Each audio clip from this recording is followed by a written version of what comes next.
اور جب ان کے پاس اللہ کی طرف سے پیغمبر آخر الزمان صلی اللہ علیہ وآلہ وسلم آئے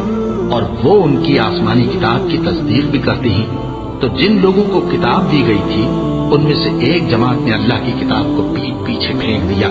گویا وہ جانتے ہی نہیں، اور ان چیزوں کے پیچھے لگ گئے جو سلیمان کے عہد سلطنت میں شیاطین پڑھا کرتے تھے۔ اور سلیمان نے مطلق کفر کی بات نہیں کی، بلکہ شیطان ہی کفر کرتے تھے کہ لوگوں کو جادو سکھاتے تھے، اور وہ یعنی بنی اسرائیل ان باتوں کے بھی پیچھے لگ گئے جو شہر بابل میں دو فرشتوں یعنی ہاروت اور ماروت پر اتری تھی، اور وہ دونوں کسی کو کچھ نہیں سکھاتے تھے جب تک یہ نہ کہہ دیتے کہ ہم تو ذریعہ آزمائش ہیں، تم کفر میں نہ پڑو۔ غرض لوگ ان سے وہ چیز سیکھتے جس سے میاں بیوی میں جدائی ڈالتے،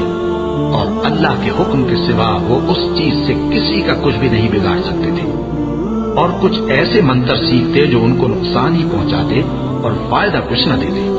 اور وہ جانتے تھے کہ جو شخص ایسی چیزوں یعنی سحر اور منتر وغیرہ کا خریدار ہوگا اس کا آخرت میں کچھ حصہ نہیں، اور جس چیز کے عوض انہوں نے اپنی جانوں کو بیچ ڈالا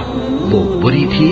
کیا اچھا ہوتا جو وہ اس بات کو جانتے، اور اگر وہ ایمان لاتے اور پرہیزگاری کرتے تو اللہ کے ہاں سے بہت اچھا صلہ ملتا، کیا اچھا ہوتا جو وہ اس سے واقف ہوتے۔